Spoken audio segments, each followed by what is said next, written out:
अस्सलाम वालेकुम नाजरीन, सईद बलोच एक नई वीडियो के साथ आपकी खिदमत में हाजिर है। नाजरीन, ओवरसीज़ पाकिस्तानी एक बार फिर इमरान खान की मुश्किल वक्त में मदद करने के लिए पहुंच चुके हैं। ओवरसीज़ पाकिस्तानियों को इमरान खान से कितनी मोहब्बत, अकीदत और लगाव है, इस बात में कोई शक नहीं किया जा सकता। आलमी सतह पर पाकिस्तान के इन ओवरसीज़ पाकिस्तानियों ने ऐसी ऐसी कामयाबियाँ समेटी हैं जिनके बारे में शायद कोई रियासत भी शायद इस हद तक वो कामयाबियाँ समेटने में नाकाम रहती है जो इन ओवरसीज़ पाकिस्तानियों ने इमरान खान और उसकी सियासी जमात के लिए किया है। इसमें से एक अमरीकी कांग्रेस में मुतफ़िक़ा तौर पर एक करारदाद का मंजूर होना जो PTI के ख़िलाफ़ मज़ालिम, रियासती जबर और आम इंतखाबात में होने वाली मुनज़्ज़म धांधली के ख़िलाफ़ जो एक करारदाद पास करवाई गई, ये अमरीकी कांग्रेस की तारीख़ की एक अनोखी करारदाद थी, जिसके बारे में ये कहा जाता है कि आज तक इसराइल भी अपने हक़ में ऐसी करारदाद मंजूर नहीं करवा सका जो वहाँ ओवरसीज़ पाकिस्तानियों ने इमरान खान और उसकी सियासी जमात के लिए काम किया। फिर आप देखें कि यूरोपीय पार्लियामेंट में वहाँ पर एक ब्रीफिंग दी गई जिसमें मुख्तलिफ पार्लिमानी सियासी जमातों के 20 अरकान ने शिरकत की थी और ये मामला अभी मज़ीद हमें फैलता हुआ नज़र आएगा। यूरोपीय यूनियन के अंदर भी इस हवाले से सेशन मुनक़िद करवाने की कोशिश की जा रही है। इसके अलावा अक़वाम मुत्तहिदा के वर्किंग ग्रुप की रिपोर्ट आप सब ने पढ़ी होगी। तो इस तरह बहुत सारी कामयाबियाँ समेटी हैं और एक बार फिर ओवरसीज़ पाकिस्तानी उस वक्त इमरान खान की मदद को पहुँचे जब उनकी सेहत, उनकी ज़िंदगी और उनकी सलामती को शदीद ख़तरात लाहक हैं। इस हवाले से एक ऐसा ख़त लिखा गया जिसने PDM की कठपुतली हुकूमत के लिए शदीद परेशानी जो है वो बढ़ा दी है। इसके ऊपर बात करेंगे कि ये ख़त क्या है, इसका मतन क्या है, और दूसरा PTI के साथ धोखा किया गया तो PTI ने भी कहा कि फिर आया जे गौरी, और ये गौरी 15 अक्टूबर को इस्लामाबाद पर एक बार फिर लॉन्च किया जाएगा। इसकी भी तफसीलात आपके साथ शेयर करेंगे। तो आगाज़ करते हैं कि ओवरसीज़ पाकिस्तानियों की एक काविश से एक बार फिर इमरान खान की जो कैद तन्हाई का मामला है, इमरान खान की ज़िंदगी और उनकी सलामती को लाहक ख़तरे का जो एक इस वक्त खदशा ज़ाहिर किया जा रहा है, उस हवाले से एक बड़ा अहम ख़त आज मंजर आम पर आया। और ये ख़त 2 अमरीकी अरकान कांग्रेस हैं, एक थॉमस आर सूजी और दूसरे हैं जैक बर्गमैन। इन दोनों की जानिब से ये ख़त जो अमेरिका के सेक्रेटरी ख़ारजा हैं एंथनी ब्लिंकन, उनको ये ख़त लिखा गया है। और इस ख़त में इमरान खान की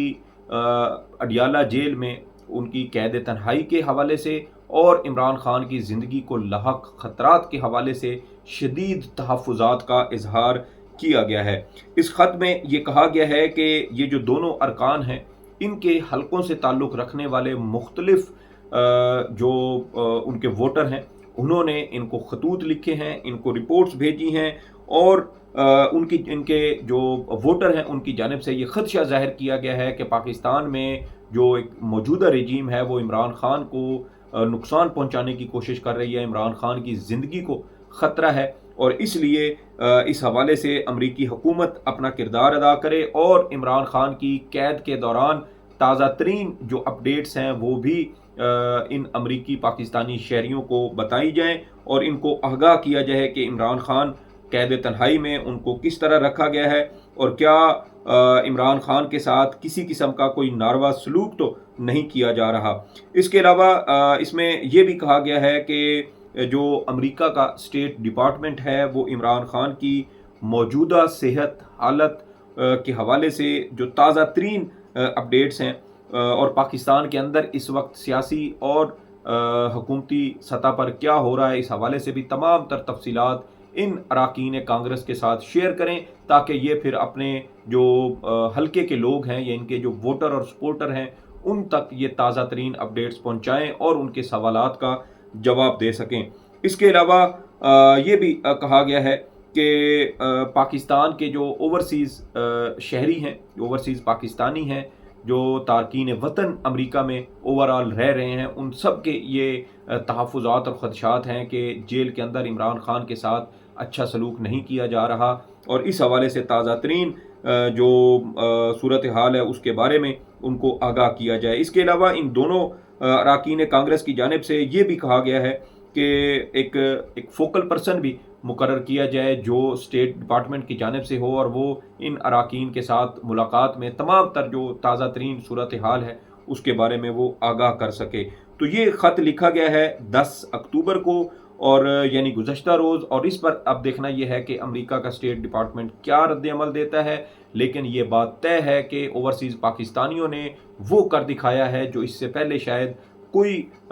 بڑی بڑی جو لابنگ فرمز ہیں وہ بھی نہیں کر سکیں۔ یہاں جب امریکی کانگریس میں Imran Khan P T I کے ساتھ مظالم اور عام انتخابات میں دھاندلی کے حوالے سے ایک قرارداد پیش کی گئی تھی، اس سے پہلے کہا جاتا ہے کہ پی ٹی آئی کے جو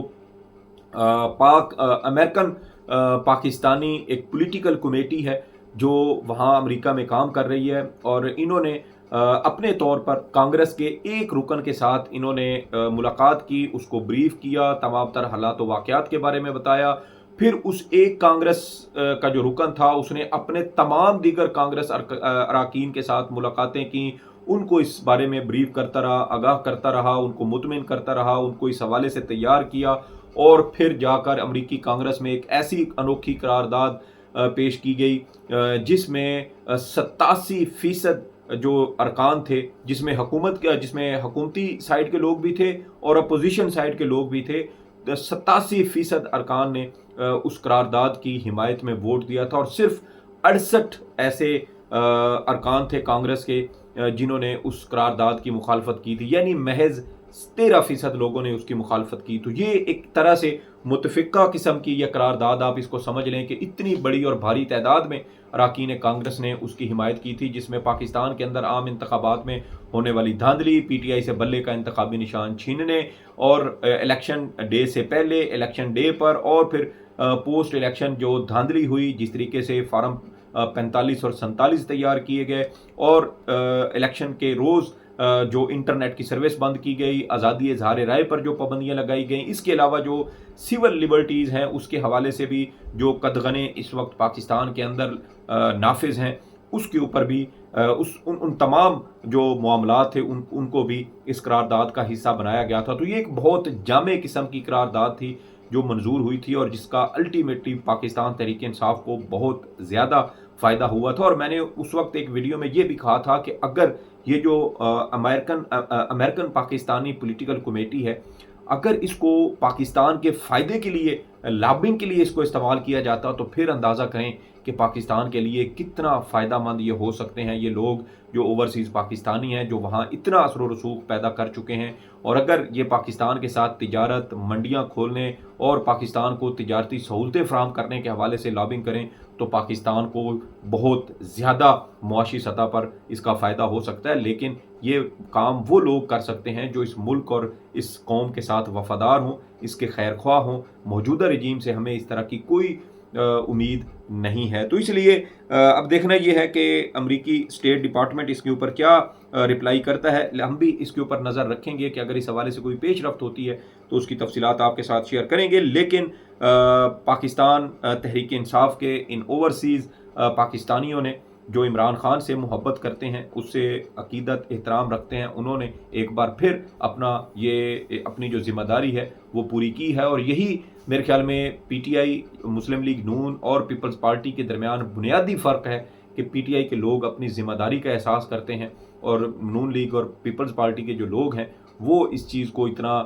جو ہے وہ نہیں دیکھتے، اور وہ اپنے نہ لیڈر کے ساتھ مخلص نظر آتے ہیں اور نہ ان کے لیے وہ باہر نکلتے ہیں۔ اب دوسری جو اہم چیز ہے وہ یہ ہے کہ پاکستان تحریک انصاف نے ایک بار پھر جو یہ 15 اکتوبر کو اسلام آباد کے اندر ایک بار پھر احتجاج کا یہ فیصلہ کیا ہے۔ آج پاکستان تحریک انصاف کی جو پولیٹیکل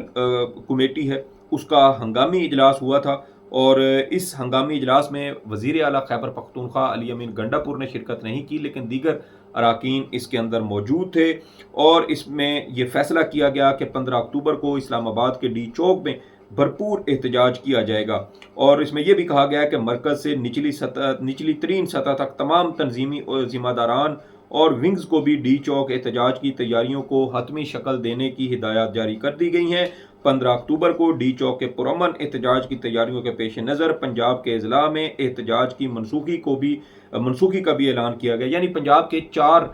مختلف تاریخوں میں آپ کو یاد ہوگا پچھلے دنوں حماد اظہر صاحب کی جانب سے اعلان کیا گیا تھا، تو اس کو بھی اب ان پنجاب کے اندر ہونے والے احتجاج کو بھی منسوخ کر دیا گیا ہے، تاکہ तमाम तर जो तवज्जो और एनर्जीज़ हैं वो इस्लाम आबाद के 15 अक्टूबर के एहतजाज के ऊपर मरकूज़ की जा सकें। और साथ ही कहा गया है कि मैंडेट चोर और आइन और कानून से बेजार नाजायज़ हुक्मरान जुल्म और सफाकियत तर्क करने पर किसी तौर आमादा नज़र नहीं आ रहे। अडियाला में नाहक कैद बानी चेयरमैन तहरीक इंसाफ इमरान खान की को बतौर ख़ास बर्बरियत के नए सिलसिले का निशाना बनाया जा रहा है। इमरान खान की ज़िंदगी, सेहत और सलामती को जानबूझकर संगीन ख़तरात से दो चार करने के लिए उनके तमाम बुनियादी और इंसानी हकूक़ सलब कर लिए गए हैं। यानी इसमें जो बयान है उससे वाज़े ये तासुर मिल रहा है, बल्कि पीटीआई ये खुल कर कह रही है कि इस एहतजाज की एक वजह इमरान खान के साथ मुलाकातों पर पाबंदी लगाना, उस तक रसाई ना देना, उसकी ज़िंदगी को लाहक ख़तरात के हवाले से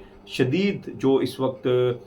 खदशात पाए जा रहे हैं, उन खदशात को कम करने की बजाय उनको मज़ीद तक़वियत देना। और ये वो चीज़ें हैं जिसकी वजह से पीटीआई की इस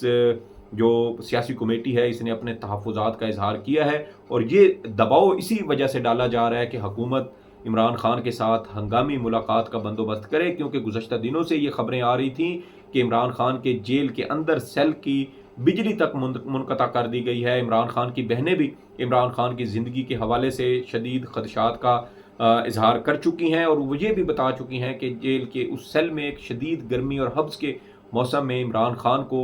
कोई सहूलत नहीं दी जाती, कैद तन्हाई में रखा गया है, जहाँ अमूमन जो संगीन जराइम में मुलव्वस मुल्ज़मान होते हैं वो मौजूद होते हैं। तो ये खदशात थे जिसकी वजह से अब पीटीआई की जानिब से ये एहतजाज का फ़ैसला किया गया है। अब आप ये भी देखें कि 14, 15 और 16 को 3 रोज़ के लिए इस्लामाबाद में SCO कॉन्फ्रेंस भी होगी, इजलास होगा। 12 सरबराहान मुमलिकत इस कॉन्फ्रेंस में शिरकत के लिए इस्लामाबाद पहुँचेंगे, और दूसरी जानिब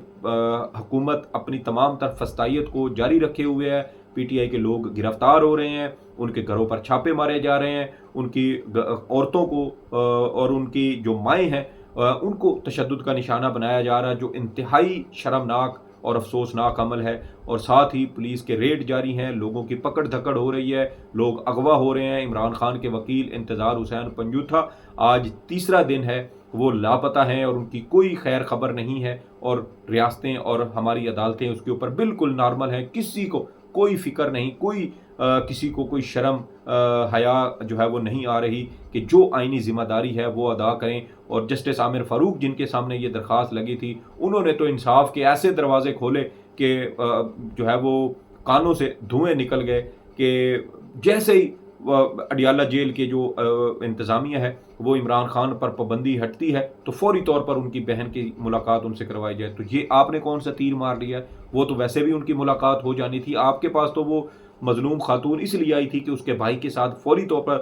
तौर पर मुलाकात करवाने का हुक्म दिया जाए, लेकिन आपने एक बार फिर जो है वो इंसाफ की फरहमी में आसानी पैदा करने की बजाय उसमें रुकावट पैदा कर दी। खुद आपने उसमें रुकावटें डाली और इस तरह उस खातून को वो इंसाफ नहीं मिला जो वो आपकी अदालत से लेने के लिए आई थी। तो इसलिए एक तो अहम तरीन नुक्ता कि इमरान खान की ज़िंदगी और सलामती के हवाले से खदशात इस दोबारा एहतजाज की वजह है। दूसरे पीटीआई के लोगों की पकड़ धकड़ है। और तीसरा, हमने आपको गुज़श्ता हफ्ते के रात जो मैंने तकरीबन 12-1 बजे एक वीडियो की थी उसमें मैंने आपको ये कहा था कि हुकूमत और पीटीआई के दरमियान 1 पॉइंट एजेंडा था,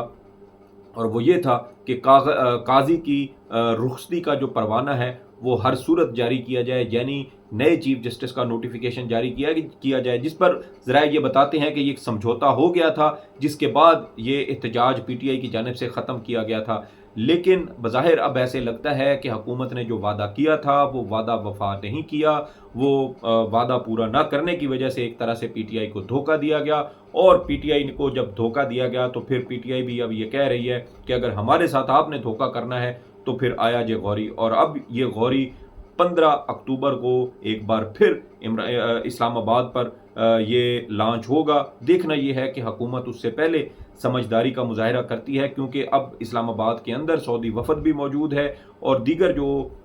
ایس سی او کانفرنس کے شرکاء ہیں وہ بھی اب ان کی بھی آمد کا سلسلہ شروع ہو جائے گا۔ تو کیا حکومت کی یہ نالائکی اس کو افورڈ کرنی چاہیے؟ میرے خیال میں حکومت اس حوالے سے کوئی